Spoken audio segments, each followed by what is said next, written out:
लड़ाई करते होवे। तो इस ये जो काला कानून हमारे ऊपर जो थोपा जा रहा है ये सरकार में, इसका कोई और दो राय है नहीं।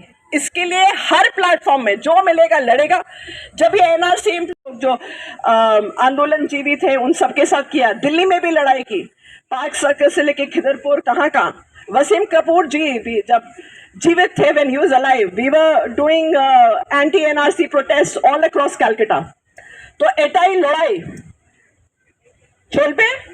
और এটা আপনি যা কালা কানুন আপনি যা দেখছেন ওই কালা কানুনকে সমাপ্ত করতে হবে। We need to end this, and someone needs to meet Mr. Narendra Modi in the eye and ask him some tough questions, not कि आप आम कैसे चूसते हैं नरेंद्र मोदी जी।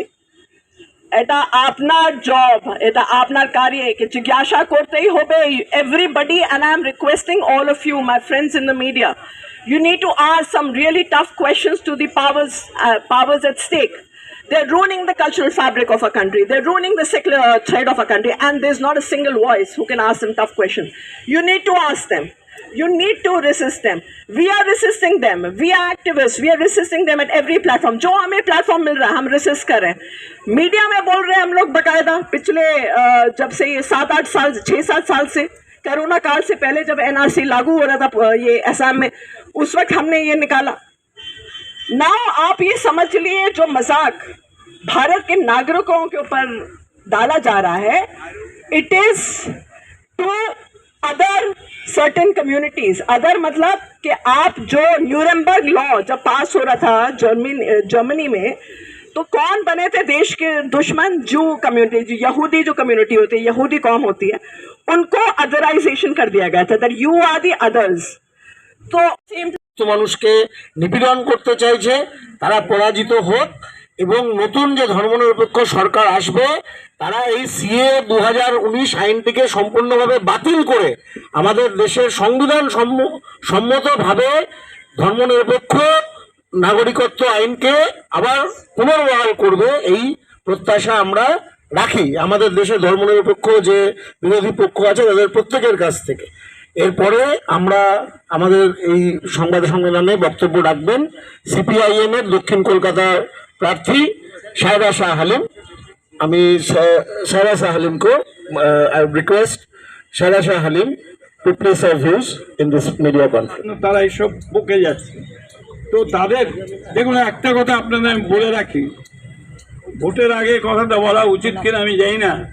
বিজেপির লোকেরা যতই বলুক, মতুয়া সম্প্রদায়কে যতই আশ্বাস দিক যে কানুন সরকার নিয়ে আসছেন মতুয়া সম্প্রদায়ের মানুষদের সকল মানুষকে স্যাটিসফাই করা কিভাবে ওরা করবেন সেটা ওরাই জানে। আমার নিজের ধারণা মতুয়া সম্প্রদায়কে ওরা ভুল বোঝাচ্ছেন, তারা ভুল বোঝাচ্ছেন, ব্ল্যাকমেল করছেন। এই কথার ব্ল্যাকমেল শব্দটা আমি ব্যবহার করতে চাই না, কিন্তু তারা ভুল বোঝাচ্ছেন এ বিষয়ে কোনো সন্দেহ নেই। কি কপিলবাবু আমি ঠিক বলছি? এবং আপনারা দেখে নেবেন ভবিষ্যতে, আর 2 বছর ওয়েট করুন, দেখে নেবেন যে ওরা যে কিভাবে ওদের ভুল বুঝিয়েছে যেটা প্রমাণিত হয়ে যাবে। ये आप बात कर लीजिए।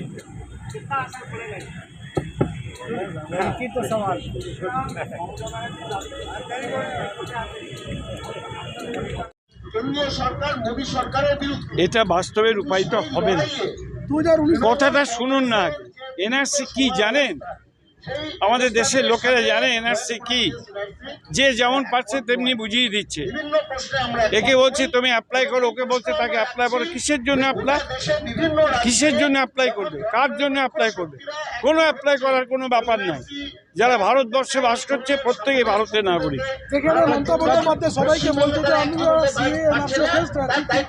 2019 বছরে নানা লোকসভাতে মানে ডিটেনশন সেন্টারের জন্য কথা জিজ্ঞাসা করছিলেন। সে আমি জানি না উনি কি করেছেন, সেটা ওনাকে জিজ্ঞেস করেন। কিন্তু ডিটেনশন ক্যাম্পের পজিশন অত্যন্ত খারাপ ছিল আমি জানি, আমি নিজে ঘুরে এসে দেখেছি। সেটা তো এই গভর্নমেন্ট করেছে। স্টেট গভর্নমেন্টকে জিজ্ঞেস করুন, আরে ওটা স্টেট গভর্নমেন্টকে জিজ্ঞেস করুন। আমার বক্তব্য হচ্ছে অন্যায় করেছে স্টেট গভর্নমেন্ট ডিটেনশন ক্যাম্প তৈরি করা। তৃণমূল কংগ্রেস অন্যায় করেছে ডিটেনশন ক্যাম্পের জন্য জায়গাতে। উনি কেন বলছেন সেটা উনি বলতে পারবেন। উনি মানুষ ওকে ভোট দেবে না। চলো।